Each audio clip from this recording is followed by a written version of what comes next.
Hi friends, എല്ലാവർക്കും നമസ്കാരം. ഇന്നത്തെ ലഞ്ച് വീഡിയോ ആണ്. വിൻ്റർ ഹോളിഡേയ്സിൽ നല്ല തണുപ്പുള്ള ദിവസത്തിൽ ഒരു ദിവസത്തെ ലഞ്ചാണ്. അപ്പോൾ അതെന്താണെന്നും എങ്ങനെയാണെന്നും ഒക്കെ നമുക്ക് നോക്കാം. ഹായ് ഫ്രണ്ട്സ്, എല്ലാവർക്കും വീഡിയോയിലേക്ക് സുസ്വാഗതം.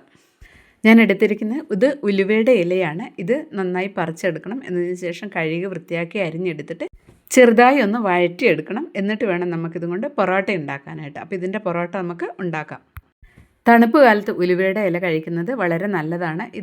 അതായത് ശരീരത്തിന് അല്പം ചൂട് കിട്ടുന്ന ഒരു സാധനമാണ് ഉലുവ എന്ന് പറയുന്ന സാധനം. പിന്നെ ഇത് ഒരുപാട് ഹെൽത്തിയുമാണ്. തണുപ്പ് കാലത്ത് ഉലുവയുടെ ഇല മാർക്കറ്റിൽ സുലഭവുമാണ്.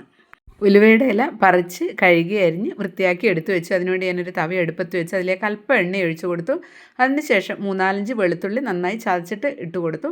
ഇത് ചേർത്ത് കൊടുക്കുന്നത് വളരെ നല്ലതാണ്. ഇലക്കറികളിലൊക്കെ അല്പം വെളുത്തുള്ളി ചതച്ചിട്ട് കൊടുക്കുന്നത് വളരെ നല്ലതാണ്. എന്നതിന് ശേഷം ഉലുവയുടെ ഇല ഞാൻ ആവശ്യമുള്ളത് മാത്രം ഒന്ന് വഴറ്റിയെടുക്കുകയാണ്. ബാക്കിയുള്ളത് തോരൻ കറിയായിട്ട് നമുക്ക് വെച്ച് കൂട്ടാവുന്നതാണ്. ആവശ്യത്തിന് ഉപ്പ് ചേർത്ത് കൊടുക്കാം. ഇനി ഇതൊന്ന് വഴറ്റിയെടുക്കണം. ചെറുതായിട്ടൊന്ന് വഴണ്ട് വന്നാൽ മതി. അധികം നന്നായിട്ട് വഴണ്ട് വരേണ്ടതൊന്നും ആവശ്യമില്ല. കാരണം നമുക്കിത് വീണ്ടും പൊറോട്ട ഉണ്ടാക്കാനുള്ളതല്ല. അപ്പോൾ ഇതൊന്ന് വെന്ത് വരട്ടെ. ഉലുവയുടെ ഇലയിൽ നിന്നും വെള്ളം ഇറങ്ങി വരാൻ തുടങ്ങി. ഇനി അതൊന്ന് വഴണ്ട് വരട്ടെ.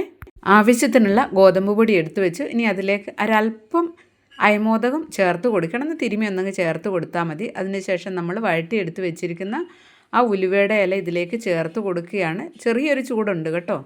അപ്പോൾ ആ വെള്ളവും ഇലയും അതെല്ലാം കൂടെ നന്നായി കുഴച്ചെടുക്കണം.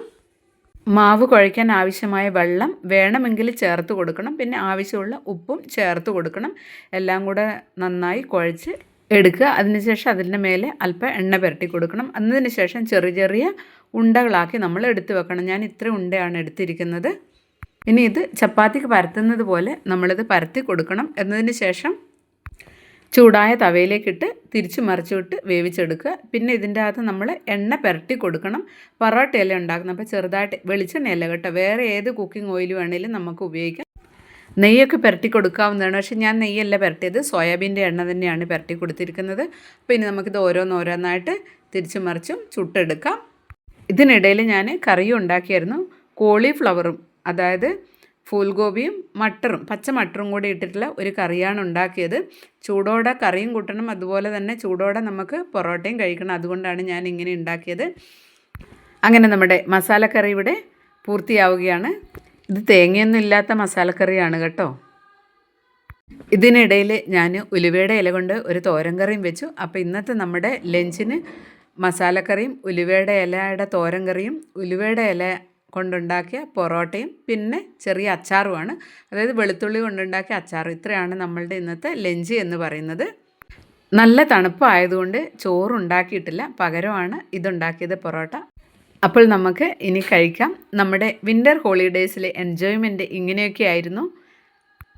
നിങ്ങൾക്ക് ഇത്തരത്തിലുള്ള മസാലക്കറിയും പൊറോട്ടയും ഇഷ്ടമാണോ? നിങ്ങളിങ്ങനത്തെ കറികൾ ഉണ്ടാക്കാറുണ്ടോ? ഞങ്ങളുടെ ലഞ്ച് നിങ്ങൾക്ക് ഇഷ്ടപ്പെട്ട് കാണുമല്ലോ. വീഡിയോ കണ്ട എല്ലാവർക്കും നന്ദി, നമസ്കാരം.